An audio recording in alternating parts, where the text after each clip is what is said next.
한 여자가 있었습니다.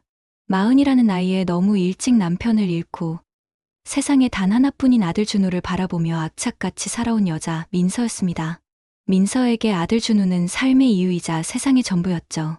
하지만 운명은 단 한 줌의 행복마저 그녀에게 허락하지 않으려는 듯 가혹했습니다. 17살, 한창 꿈 많을 나이의 아들 준우가 원인 모를 희귀병으로 쓰러진 것입니다. 병원 복도는 민서에게 세상에서 가장 차가운 공간이었습니다. 의사는 절망적인 표정으로 말했습니다. 준우 군의 경우 해외에서 개발된 신약으로 수술을 진행해야 합니다.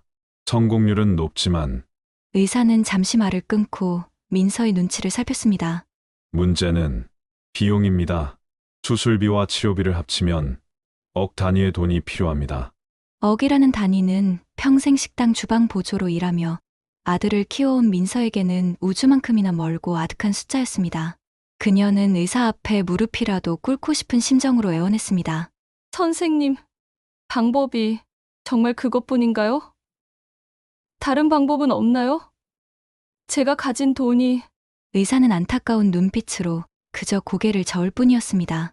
그날 이후 민서의 처절한 사투가 시작되었습니다. 그녀는 남편과 살던 작은 빌라를 팔고 보증금이 저렴한 월세방으로 옮겼습니다. 보험을 해약하고 지인들에게 머리를 조아리며 돈을 빌렸습니다. 하지만 수술비를 감당하기엔 턱없이 부족했죠. 민서는 낮에는 병원에서 아들을 간호하고 밤에는 2개의 아르바이트를 뛰었습니다. 하루에 서너 시간 병원 간이 침대에서 새우잠을 자는 게 전부였습니다. 그녀의 손은 나날이 거칠어졌고 얼굴은 핏기 없이 말라갔습니다. 하지만 아들만 살릴 수 있다면 그 어떤 고통도 견딜 수 있었습니다. 수술 날짜를 더는 미룰 수 없었던 마지막 날, 병원 원무과에서는 민서에게 차갑게 통보했습니다. 보호자분, 오늘까지 수술비 잔금이 완납되지 않으면 수술을 진행할 수 없습니다. 민서는 모든 희망을 잃고 병원 복도에 주저앉아 소리 없이 오열했습니다. 세상이 무너지는 듯한 절망감이 그녀를 덮쳤습니다. 바로 그때였습니다. 원무과 직원이 다급하게 그녀를 불렀습니다. 김준우 군 보호자분, 방금 준우 군의 병원비 전액이 입금되었습니다. 민서는 자신의 귀를 의심했습니다. 네, 잘못하신 거 아니에요? 누가요? 누가 제 아들 병원비를? 저희도 잘 모릅니다. 익명의 기부자라는 이름으로 수술비와 향후 치료비까지 모두 입금되었습니다. 민서는 믿을 수 없는 사실에 그 자리에 그대로 굳어버렸습니다. 누군지도 모를 한 사람의 도움으로 그녀의 세상 전부인 아들이 살아난 것입니다. 기적, 그것은 분명 기적이었습니다. 준우의 수술은 성공적으로 끝났고 아들은 기적처럼 건강을 되찾았습니다. 민서는 아들의 손을 잡고 감사하고 또 감사했습니다. 하지만 그녀의 마음 한편에는 풀리지 않는 거대한 수수께끼가 자리 잡고 있었죠.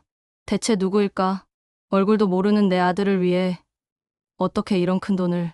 그녀가 아는 유일한 단서는 입금자 명의에 적힌 태신 그룹이라는 거대한 기업의 이름뿐이었습니다. 민서는 태신 그룹에 수십 통의 편지를 쓰고 몇 번이고 본사를 찾아갔지만 회장 비서실에서는 회사 차원의 공식적인 기부는 아니며 아는 바가 없다는 대답만 반복할 뿐이었습니다. 1년이라는 시간이 흘렀습니다. 준우는 다시 평범한 학생으로 돌아가 친구들과 웃고 떠들며 건강하게 지냈습니다. 그 모습을 보는 것만으로도 민서는 행복했지만 은인을 찾아야 한다는 생각은 단 한순간도 그녀의 머리를 떠나지 않았습니다. 그것은 평생을 짊어지고 가야 할 마음의 빚이었습니다. 준우야, 엄마가 꼭 은인 어른을 찾아서 우리 준우 건강한 모습 보여드리고 감사 인사드리자. 민서는 매일 밤 인터넷을 뒤지며 태신 그룹과 관련된 기사를 모두 읽었습니다. 그러던 어느 날 그녀의 눈에 아주 오래된 뉴스 기사 하나가 들어왔습니다. 10년 전 태신 그룹 최 회장 건설 현장 추락 사고, 현장 인부의 용기 있는 희생으로 목숨 구해. 기사 속에는 사고 현장의 사진과 함께 최 회장을 구한 의인의 이름이 적혀 있었습니다. 그 이름을 본 순간 민서의 심장이 쿵 하고 바닥으로 떨어지는 듯했습니다. 그 이름은 바로 11년 전 불의의 사고로 세상을 떠난 그녀의 남편 박상철이었기 때문입니다. 민서는 남편의 이름이 적힌 낡은 기사를 몇 번이고 다시 읽었습니다. 기억 속 남편은 그저 평범하고 조금은 무뚝뚝했던 사람이었습니다. 가진 것 없었지만 성실했고 아내와 아들을 끔찍이 아꼈지만 세상을 바꿀 만한 영웅과는 거리가 멀었죠. 민서는 혼란스러웠습니다. 이 기사의 박상철이 정말 내 남편이란 말인가?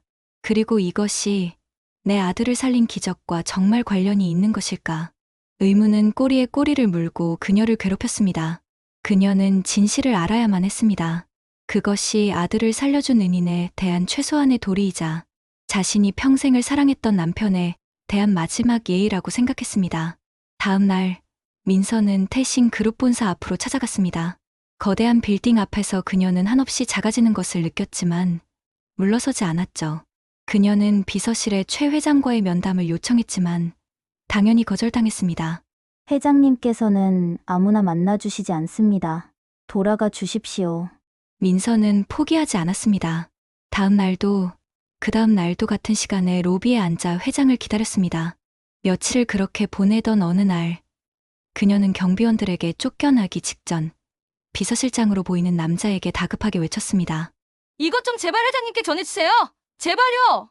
그녀의 손에는 낡은 신문기사 복사본과 밤새 꾹꾹 눌러 쓴 손편지가 들려 있었습니다. 편지에는 아들의 사연과 남편의 이름, 그리고 감사함과 절박함이 뒤섞인 그녀의 진심이 담겨 있었죠. 그로부터 이틀 뒤 기적처럼 민서의 휴대폰이 울렸습니다. 태신 그룹 회장 비서실이었습니다. 회장님께서 그녀를 만나고 싶어 한다는 내용이었죠. 민서는 떨리는 마음으로 약속된 시간에 회장실 문을 열었습니다. 백발이 성성한 최 회장은 인자한 미소로 그녀를 맞았고 민서는 그의 앞에 깊이 고개를 숙였습니다. 회장님, 이렇게 뵙게 해주셔서 정말 감사합니다. 제 아들 병원비 혹시 회장님께서 최 회장은 민서의 말을 조용히 맞고는 약속을 지키지 못해 미안하다는 표정을 지었습니다. 아주머니, 딱한 사정은 알겠습니다만 그 기사는 아주 오래전 일이고 저희 회사의 공식적인 기부와는 아무런 관련이 없습니다. 그는 약속대로 남편의 비밀을 끝까지 지키려 했던 겁니다. 하지만 민서는 포기하지 않았습니다. 그녀는 눈물을 흘리며 애원했습니다. 회장님, 제게는 돈이 필요한 게 아닙니다. 저는 그저 제 남편이 어떤 사람이었는지, 제 아들을 살려준 은인이 누구신지 그 진실을 알고 싶을 뿐입니다. 제발 제 남편의 마지막에 대해 알려주세요. 민서의 절절한 진심에 최 회장은 한참을 침묵에 잠겨 있다. 이내 무거운 한숨을 내쉬었습니다. 그리고는 굳게 닫혀있던 기억의 문을 아주 천천히 열기 시작했습니다. 박상철 씨, 내가 평생을 빚진 내 생명의 은인입니다. 최 회장의 독백과 함께 10년 전 그날의 풍경이 민서의 눈앞에 그려지는 듯했습니다. 그날 최 회장은 완공을 앞둔 건설 현장을 시찰하고 있었습니다. 그때 타워 크레인에 매달려 있던 거대한 철골 구조물이 갑자기 아래로 추락하기 시작했습니다. 모두가 비명을 지르며 흩어지던 순간 마침 최 회장의 곁에서 작업 중이던 한 인부가 있었습니다. 바로 남편 박상철이었죠. 남편은 한치의 망설임도 없이 몸을 날려 최 회장을 밀쳐냈습니다. 회장님, 피하십시오. 그 짧은 외마디와 함께 철골 더미는 남편의 몸 위로 쏟아져 내렸습니다. 최 회장은 병상에 누워 사경을 헤매는 남편의 손을 잡고 울었습니다. 여보게, 제발 살아만 주게. 내가 평생을 책임지겠네. 원하는 건 뭐든 말하게. 최 회장은 그에게 백지 수표라도 내밀고 싶은 심정이었습니다. 하지만 며칠 뒤 기적처럼 의식을 찾은 남편은 그의 모든 제안을 거절했습니다. 회장님, 저는 괜찮습니다. 돈은 필요 없습니다. 대신 제게 무슨 일이 생기면 제 아내와 아들 녀석 한 번만 좀 돌봐주십시오. 그 아이들이 세상에서 가장 소중한 제 보물입니다. 부디 제가 없어도 세상 무서운 줄 모르고 살 수 있도록 멀리서 지켜봐 주십시오. 남편은 마지막으로 한 가지 조건을 더 걸었습니다. 그리고 이 모든 것은 제 아내가 절대 모르게 해주십시오. 아내가 저 때문에 누군가에게 빚지고 산다는 생각을 하게 하고 싶지 않습니다. 최 회장은 눈물을 흘리며 그의 손을 잡고 약속했습니다. 그 후로 최 회장은 남편과의 약속을 지키기 위해 10년간 조용히 직원을 시켜 민서의 가족을 지켜봐 왔던 것입니다.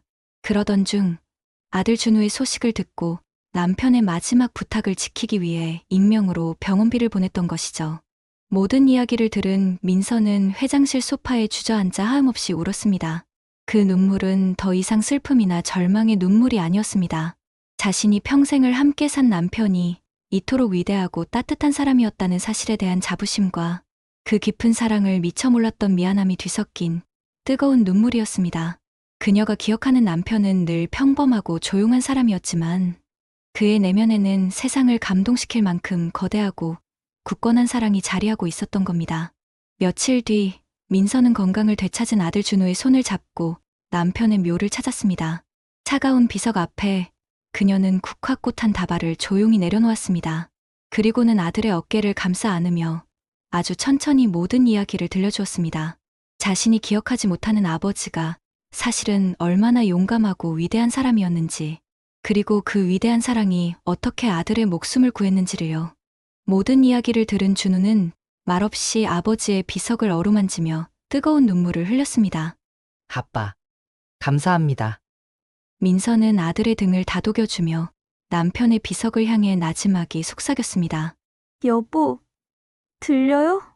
당신이 우리 준우를 살렸어요. 아주 오래전에 당신이 뿌린 그 작은 친절의 씨앗이 오늘 우리 아들을 살린 기적이 되었어요. 고마워요. 그리고 당신을 평생 존경하고 사랑할게요. 그날 부서질 듯 시리던 겨울하늘은 그 어느 때보다 따스한 햇살을 부서뜨리고 있었습니다. 한 남자의 잊혀진 영웅적 행동은 세월을 뛰어넘어 가장 절망적인 순간에 가장 눈부신 기적으로 피어났습니다. 가족을 향한 그의 깊고 진한 사랑은 그가 떠난 세상에 남아 아들의 생명을 구하고 아내의 남은 인생을 영원히 지켜주는 가장 단단한 울타리가 되어주었습니다. 민서와 준우는 그날 이후 더 이상 슬픔이 아닌 가슴 벅찬 감사함으로 남편을 그리고 아버지를 기억하며 살아가고 있습니다. 오늘의 이야기 어떻게 들으셨나요? 우리가 잊고 지낸 하나의 진심과 선행이 세월을 뛰어넘어 가장 절망적인 순간에 가장 큰 기적이 되어 돌아오기도 합니다.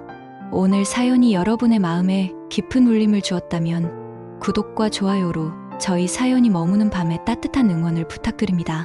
여러분께서 뿌린 친절의 씨앗도 언젠가 가장 눈부신 꽃으로 피어나기를 바라며 편안한 밤 보내세요.